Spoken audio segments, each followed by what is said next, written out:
Salut les peintouilleurs, bienvenue dans cette nouvelle vidéo de peinture pendant laquelle je vais vous proposer une petite recette bien sympathique de noir légèrement froid, légèrement bleuté. Vous l'avez déjà vu sur la bannière, c'est une recette que j'ai mise au point pour mes orques noirs pour Blitzball. Alors à la base, la première fois que j'ai testé la recette, c'était notamment sur celui-ci et un de ses petits copains. J'ai déjà parlé de cette recette et de tout ce que vous voyez sur cette figurine dans cette vidéo là. C'est une vidéo Pimp My Mini, un concept que je vous propose maintenant depuis un paquet d'années. J'ai été le premier à proposer des vidéos de ce type en France. J'avoue qu'à l'étranger, je ne sais pas s'il y en a d'autres qui font ça, ni depuis combien de temps. On s'en fiche. En tout cas, en France, j'étais le premier. C'est un format que j'aime beaucoup parce que le but du jeu, c'est de vous montrer qu'une figurine n'est jamais figée dans le temps. Votre niveau va évoluer, vos goûts vont évoluer aussi. Et pendant ces vidéos, je vous montre qu'en 1 heure, 1 h 30, on peut booster le niveau d'un pitou très facilement. Soit parce que vous avez pris du skill et du coup, ce que vous avez fait il y a quelques mois ou quelques années ne vous plaît plus. Soit parce que vous voulez avoir plus d'impact sur la table de jeu et je vous livre plein d'astuces, notamment pour booster la lisibilité et pour booster l'effet waouh de vos figurines. À ce jour, il y en a déjà plusieurs, des Pimp My Mini. J'ai fait une playlist sur mon YouTube, mais les deux premières, vraiment les deux par lesquelles tout a commencé, c'est ces deux-là, qui sont des exclusivités de ma page Patreon. Donc n'hésitez pas à venir faire un petit tour sur ma page Patreon, je vous y encourage très très fortement. Si vous voulez faire le plein de vidéos exclusives et de vidéos totalement inédites, au jour où je tourne ce tuto, il y a plus de 65 vidéos totalement inédites sur mon Patreon.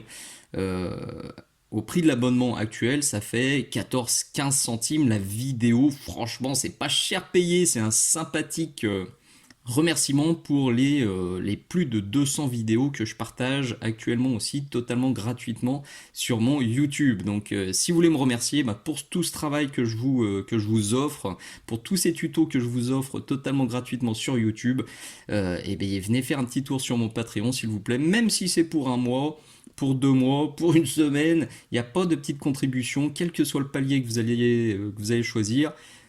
Un palier, enfin un soutien d'1 euro pendant un mois, c'est toujours 1000 fois plus sympa et 1000 fois mieux que les centaines et les centaines de personnes qui juste regardent les tutos et viennent même pas du tout sur Patreon. Donc vraiment, il n'y a pas de petite contribution. Et si vraiment vous êtes allergique à Patreon, bien il y a aussi plein d'autres façons de me rendre service. Rien qu'en parlant de ma chaîne YouTube et de mon Patreon aux copains, en parlant aussi de la boutique Minisocle. Chaque commande passée sur la boutique Minisocle me soutient énormément. Chaque pouce vers le haut, chaque commentaire sur les vidéos, chaque partage, voilà, vous l'avez compris, c'est vraiment le bouche à oreille qui aide Minisocle à survivre et c'est aussi ce qui aide à me maintenir motivé pour continuer à proposer du contenu gratuit parce que je dois vous avouer que là on est fin 2023 et il y a un paquet de fois où j'ai juste eu envie de couper ma chaîne totalement gratuite sur YouTube parce que quand je vois le peu de pouces vers le haut, le peu de commentaires, le peu de likes, le peu de clics vers mon Patreon et les statistiques qui sont pas très réjouissantes parce qu'il y a encore plus de 30% des personnes qui regardent qui sont pas abonnées. Franchement, cette chaîne, elle a eu chaud aux fesses un paquet de fois, mais je reste positif, je veux croire que ce message, même s'il n'est pas entendu par tout le monde, il y a quelques personnes qui prendront conscience à chaque fois que tout ce contenu, ça me prend beaucoup de temps, c'est de l'énergie, c'est du temps. Et je suis absolument pas obligé de le mettre gratuitement sur YouTube après qu'il soit passé sur Patreon. Donc pensez à venir me soutenir, ce serait vraiment super cool. Du coup, vous vous demandez peut-être pourquoi tu refais un tuto sur cette couleur alors que tu en as déjà parlé dans Pimp My Mini. Alors tout simplement parce que dans le Pimp My Mini, j'en parle pendant à peine 1 minute.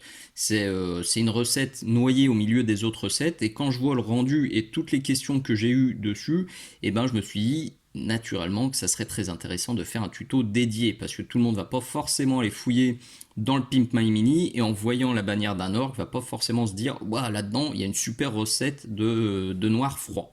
Voilà, donc je la refais, c'est pas du tout une redite, c'est un complément, c'est quelque chose de plus détaillé, et je suis certain que ce sera beaucoup plus utile comme ça en faisant un tuto dédié.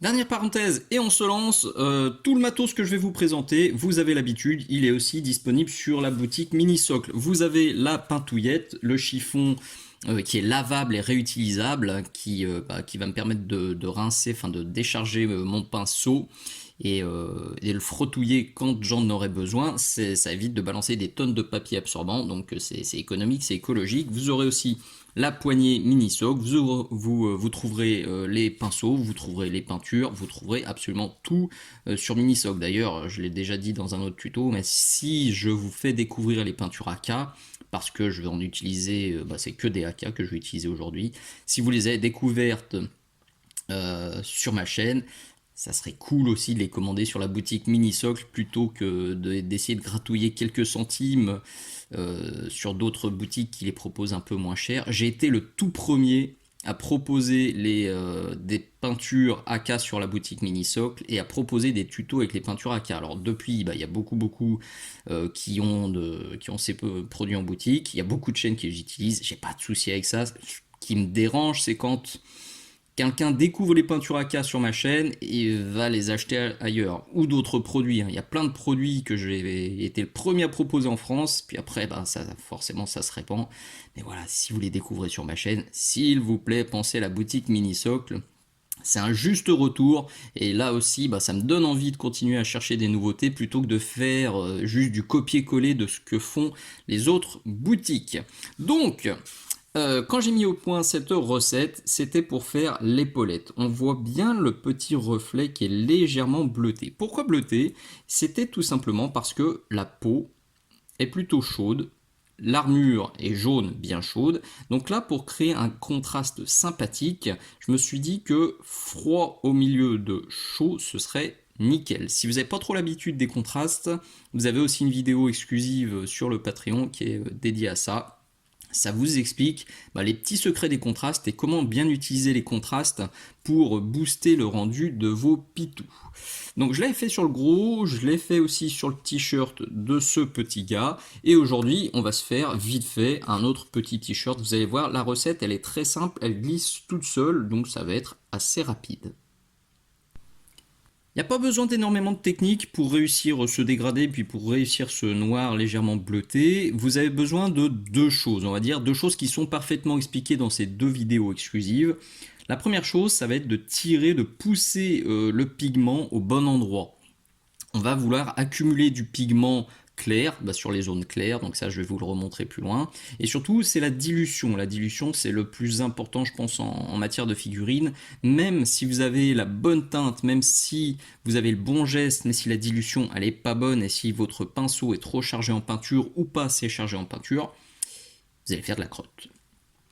Donc à travailler, c'est quelque chose à travailler, ça vient avec la pratique. Normalement, franchement, une fois que vous avez compris le truc, c'est débloqué. Tous mes élèves, que ce soit en présentiel ou en distanciel, c'est juste un petit déclic à avoir. Une fois qu'ils trouvent la bonne dilution, ça glisse tout seul. C'est pour ça que j'ai vraiment fait une vidéo totalement dédiée à la dilution, parce que c'est super important. Et dans cette vidéo, je vous explique les différentes manières de trouver la bonne dilution et les différentes dilutions et leurs usages. Mon petit t-shirt là, il a été basé avec du black de chez AK, une teinte que j'aime beaucoup parce que c'est un noir qui est bien mat. Moi j'aime bien les rendus bien mat, donc ça me convient parfaitement. Je bascule ensuite sur quelque chose d'assez sombre, du dark grey, qui est pas un noir, un gris neutre. Quand on le regarde, quand on le dilue, quand on fait un petit peu mumuse avec sur la palette, on se rend compte qu'il y a déjà un petit peu de bleu dedans et ça va parfaitement avec ce qu'on veut faire. Il est là sur ma palette, donc comme je l'explique dans la vidéo, je vais aller chercher la bonne dilution. Voilà. Donc là j'utilise un pinceau qui n'est pas génialissime, un pinceau qui me sert à faire les premiers dégradés, à faire mes mélanges et à mettre ma peinture. N'utilisez pas votre pinceau génialissime pour ajouter de l'eau dans votre peinture ou pour faire vos mélanges, parce qu'en faisant ça, souvent il y a de la peinture qui va jusqu'au niveau de la virole et ça écarte les poils à long terme si vous nettoyez pas bien. Donc là, pensez à avoir ce petit réflexe, épargnez vos bons pinceaux et faites cette première étape, enfin les premiers mélanges et les premiers ajouts de peinture, de flotte, pardon, avec un pinceau pas terrible. Parce que les pinceaux, c'est assez délicat. Il faut avouer que ça a un coût certain, donc il faut en prendre soin pour ne pas les flinguer à la pelle. La lumière zénitale, ça va être tout simple. Alors lumière zénitale, si vous n'êtes pas aussi à l'aise, il y a cette vidéo-là. Franchement, sur Patreon, je ne veux pas faire le vendeur de tapis. Hein. C'est juste qu'il y a absolument toutes les vidéos essentielles pour progresser. Il y a tous les sujets vraiment ultra basiques, les trucs à maîtriser dès le début que j'ai traités dans des vidéos explicatives et dédiées. Souvent, c'est des vidéos qui font plus d'une heure où vraiment je traite de manière la plus exhaustive possible tous les sujets. D'ailleurs, si vous voulez voir toute la liste des vidéos exclusives, vous avez un lien dans la description. Il vous suffit de cliquer dessus, comme ça vous partez pas dans l'inconnu et vous verrez vite qu'il y a vraiment des sujets super intéressants sur mon Patreon. Hop, donc lumière zénitale, elle m'indique que je vais avoir de la lumière par ici. Attention avec le noir, on ne veut pas virer au gris. Donc faut pas mettre trop de cette première étape, sinon déjà mon t-shirt sera trop gris et on sera pas bon. Au pire, si ça vous arrive, de toute façon, ça arrive fréquemment à mes élèves aussi. Le noir, c'est assez casse-figure. Et ben quand ça arrive, on remet un petit peu de noir, on repasse un petit glacis par-dessus et puis basta. Je commence aussi à ajouter un petit peu de texture parce que j'adore la texture, vous le savez, à tel point que ça aussi, j'ai fait un tuto dédié pour vous apprendre à faire les mini écorchures, les mini battle damage, les petites accroches de lumière que j'aime faire sur tous mes pitous et qui font que mes figurines, elles ont quand même un style assez facilement reconnaissable maintenant. Ça m'a pris du temps à développer mon propre style et j'avoue que maintenant je suis rarement totalement satisfait de mes pitous.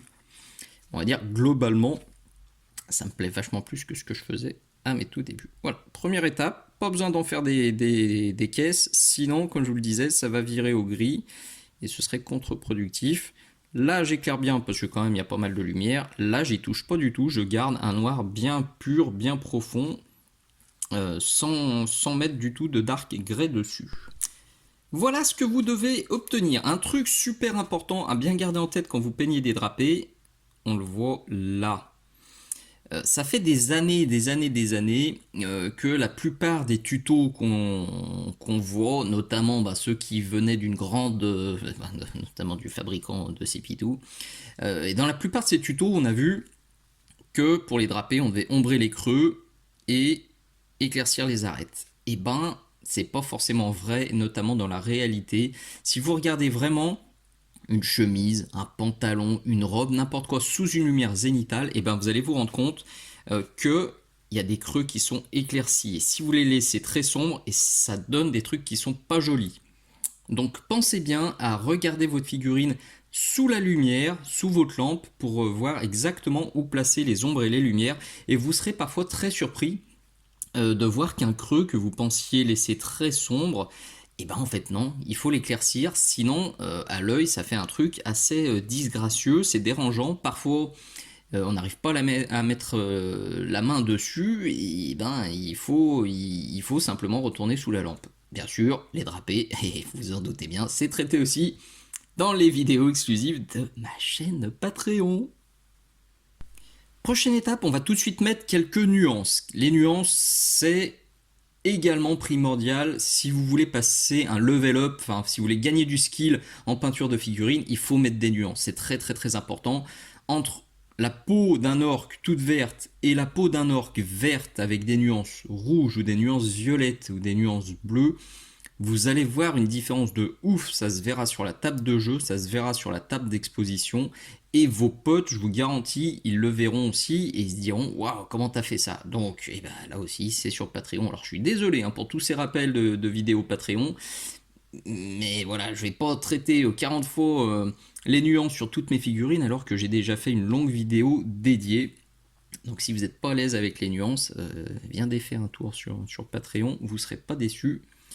Et je suis sûr que vous serez convaincu de l'importance d'en mettre. Alors là, je mets quelques nuances de marron chocolate, un de mes gros chouchous que je mets très fréquemment sur mes figurines, pour salir un petit peu mon gobelin, parce que là, ça reste un gobelin qui prend des nions. Je veux pas qu'il soit tout propre. Je veux pas non plus flinguer le côté froid de mon drapé et de mon bleu. Alors je parle de drapé, hein, mais j'en ai mis, enfin j'ai suivi exactement la même recette sur l'épaulette que vous avez vu au début et sur la bannière. Donc pour pas tout flinguer, je vais juste passer quelques nuances comme ça, assez subtiles, dans les creux et surtout dans les zones que j'ai laissées totalement noires et où il se passe pas grand chose. C'est aussi une manière de gagner du temps. Comme ça, s'il y a un copain qui dit eh, t'as rien fait, t'as laissé que du noir. Je dis eh non, regarde. Il y a peut-être il y a des jolies petites nuances de marron. Ouvre tes petits yeux. Non, non. Voilà, il en faut pas trop. Ça doit pas non plus flinguer le rendu. C'est juste pour flatter. Vraiment, ça, la nuance, ça vient flatter l'œil. Je le dis souvent aussi. C'est le petit assaisonnement ultime qui est top. Un bon plat pas assaisonné, alors il va être bon, mais on se dira il manque un truc. Et ben une belle figurine, c'est la même chose. On peut se dire qu'elle est belle, mais s'il n'y a pas de nuances, on va se dire il manque quelque chose. Et les nuances, on va pas forcément les sentir beaucoup, comme un assaisonnement bien dosé, mais on va les voir. Et surtout, voilà, si elles manquent, on se dit oh, il manque vraiment un truc.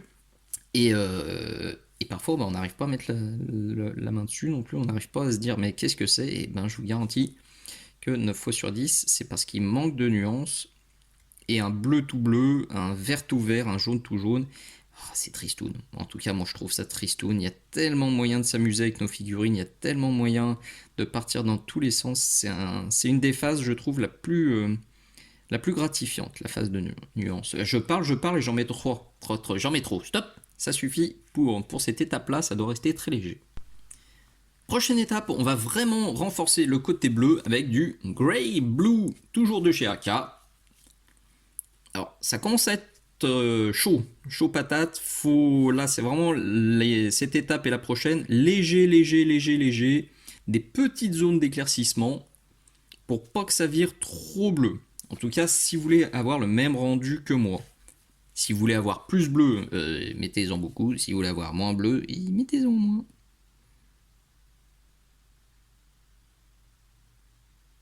Donc là, je vais me faire une jolie petite accroche de lumière ici. Hop. Je vais venir en mettre un petit peu dans mon creux.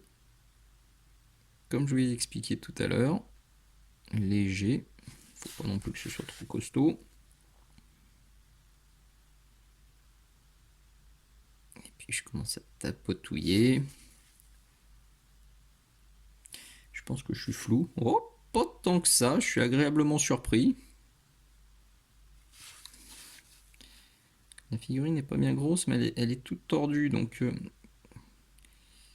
focus c'est est pas facile à faire. Et puis surtout, je suis obligé de la tortiller dans tous les sens pour choper les zones de lumière que je veux mettre en avant. Donc, veuillez m'excuser si c'est parfois un petit peu flou ce tuto. C'est jamais simple de tourner avec une caméra sous le nez.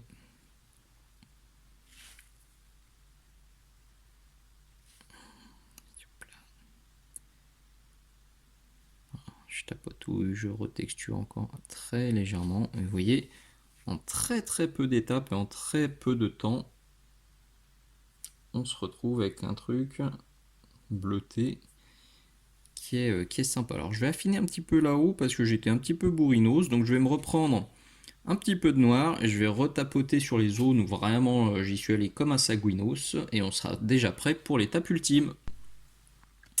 On était avec du grey blue, on va finir avec du blue grey. Il est là sur la palette, vous voyez il est très clair, hein, donc celui-là encore plus méfiance que son petit pote. Une sorte de bleu ciel un peu désaturé. Donc là, mini point de lumière, je vais me taire, j'ai les deux poignets bien calés sur l'établi. Hop. Le but là, c'est vraiment de faire des mini points. C'est ce qui montre que vous maîtrisez le pinceau, que vous maîtrisez votre dilution, parce que là c'est à peine dilué, la peinture est juste légèrement détendue pour pas trop accrocher, pour pas sécher dans le pinceau. Et c'est ces ultimes points de lumière qui donnent tout le peps à la figurine, qui donnent tout le peps à votre dégradé.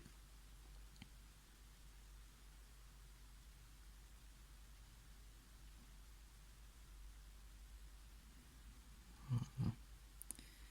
C'est tout gentillet, j'en fais pas des caisses, c'est pas la peine, quelques petites accroches. Et je pense que ça suffit comme ça. On va essayer de faire un focus. Ouais, il en manque un petit peu. Je vais juste en rechoper un peu plus ici, là, tranquillou. Et ça devrait être bon. Et voilà le résultat final. Sur l'armure, j'étais monté un tout petit peu plus clair. J'avais rajouté quelques éclaircissements en ivoire. Il est où? Il est là. Parce que pour moi, l'armure reflète un peu plus la lumière qu'un drapé, qu'un tissu. Donc j'étais monté sur quelques tout petits points de lumière à l'ivoire. Mais sur ce drapé, eh ben, j'ai pas besoin d'aller plus clair. Et puis c'est un petit peu casse-figure de rajouter de l'ivoire. Donc ça suffit parfaitement bien avec le blue gray qu'on a vu à l'étape précédente. Vous l'avez vu, je suis tellement convaincu par cette recette, je la trouve tellement bonne et tellement rapide que je vous ai incrusté un petit peu plus haut pendant le montage un petit kit de peinture ultra rapide que je propose maintenant sur la boutique Minisocle avec les 4 pots de peinture qui sont nécessaires pour faire ce noir bleuté, ce noir froid. Franchement, on peut difficilement faire plus simple et je trouve que c'est ultra efficace comme recette, c'est ultra gratifiant. 4 petites étapes, même pas, finalement on a 3 étapes, on a 3 éclaircissements les uns à la suite des autres et ça roule tout seul. D'ailleurs, j'ai oublié d'en parler aussi, c'est une méthode, le 100% éclaircissement, là, que je développe de plus en plus. La vidéo dans laquelle j'explique tout, elle est sur Patreon. Mais vous avez aussi une playlist 100% éclaircissement où il y a de plus en plus de recettes, il y a de plus en plus de tutos. Donc là aussi, cliquez voir sur Facebook, vous devriez trouver des tutos fort intéressants. Merci à toi d'être allé jusqu'au bout, c'est sympa, parce que c'est vrai que les temps de visionnage aussi, ça fait partie des statistiques qui me démoralisent un petit peu, parce que une vidéo que je fais pendant 30 minutes, souvent le temps de visionnage, c'est 4 minutes, 5 minutes. Donc je me dis, je devrais virer 25 minutes et faire que des trucs ultra courts, mais non, je pense à tous ceux qui regardent ces vidéos du début à la fin, soit vraiment en étant accroché dessus, soit en peignant en même temps, en regardant que d'un œil, ça marche aussi très très bien. En tout cas, merci d'être allé jusqu'au bout. Pensez bien s'il vous plaît à vous abonner, super important. Pensez à liker toutes les vidéos que vous aimez, pensez à mettre un petit commentaire, un bisou, un poutou, ça fait du bien pour le référencement. Pensez surtout à partager, hein. Parlez aux copains, parlez du YouTube, parlez de la boutique, parlez de l'Instagram, du Facebook, du Patreon, pour que Minisocle existe encore en 2092. Je sais pas pourquoi. 2092, ça fait un peu loin, mais écoutez, j'espère que je serai encore là. Je pense que je tremblerai un petit peu plus à ce moment-là. Mais on n'en est pas encore là. En tout cas, c'est vous qui avez toutes les cartes en main, toutes les clés en main pour que tout ça dure le plus longtemps possible. Je vous encourage très très très chaudement à venir me soutenir sur Patreon ou sur la boutique, ou au moins à faire un max de bouche à oreille pour que Minisocle soit de plus en plus connu. Allez, cette fois je me tais. Merci beaucoup, à très bientôt. Ciao ciao.